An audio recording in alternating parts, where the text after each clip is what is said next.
Today we'll talk about a small indie game about little Raven who has very big problems in his near future. And as usual, we'll try to answer who would enjoy the game and, because it's thematically convenient, is it worthy?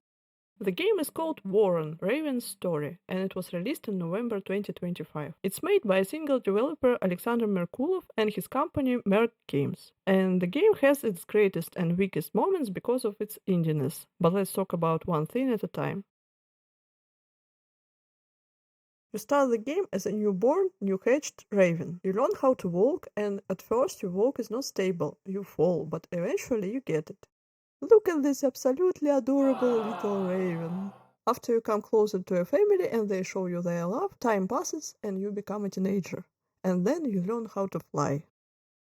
For me, the controls weren't really comfortable to a degree when I just threw up my hands like a woman child and told myself that I can't play it. And it definitely didn't help my mood that first time I recorded, I messed up my settings in OBS. So I had to replay 45 minutes of a gameplay if I still wanted to make a review. After some time, I returned and looked closely into the game settings. I'll show them to you. There are mouse sensitivity controls, I tuned them up and set the takeoff to the left shift because I felt like sometimes I jump instead of flying and it was confusing. But maybe it's just me.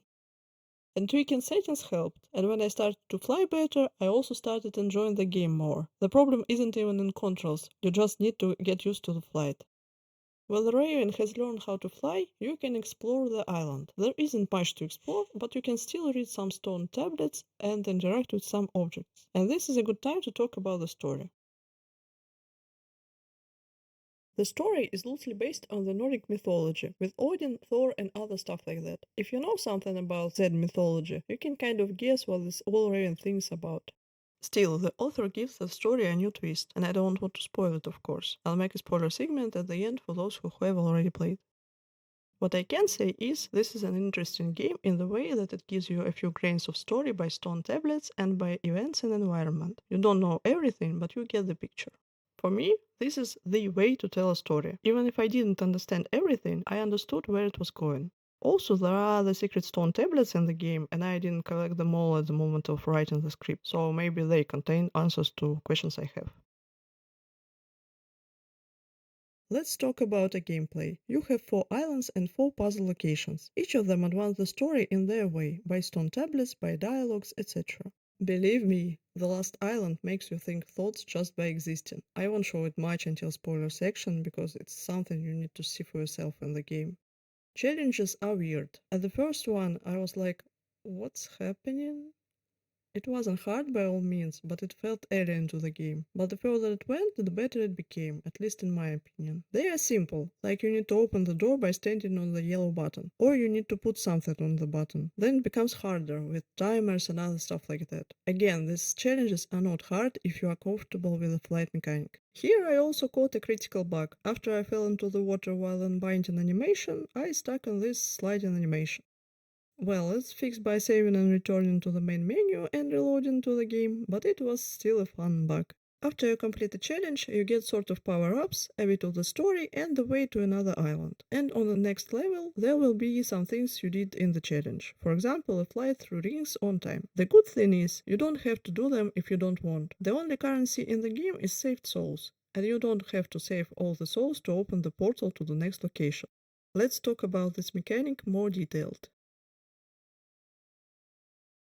The main thing you are supposed to do is saving souls. You learn it on the first island. Sometimes souls give you a knowledge as a reward. Raven learns new words. He kind of can't speak at the start. If you want to fully understand the story, you need to learn new words and save souls, because some words in tablets and dialogues are hidden. But if you learn the word after you've read the stone tablets with it, for example, you can reread it in the menu. Here you can read all dialogues too. To save a soul, you sometimes need to bring in something or to do something for it. And again, you get a good tutorial at the start. You understand how to catch a fish or how to bring items into the nest, for example. When you save the soul, your soul count increases. To open a portal to a challenge and the next island, you need 5, 12, and 25 saved souls, and the opening doesn't decrease the number. At the end, I had 40 souls just for your information, and I'm not even sure if I saved all of them. Music is nice. It perfectly conveys the atmosphere. Sometimes it's more peaceful, sometimes more tragic. I'm not very good in describing it, so I'll just include an example.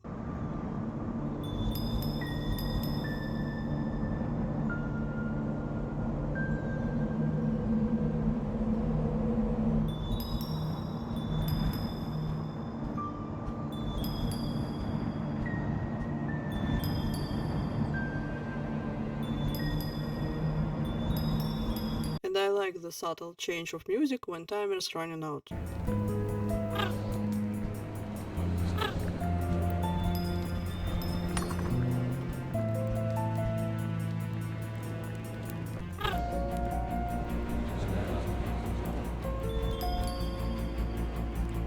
Sound effects are good. Some of them are great, like croak and bindings.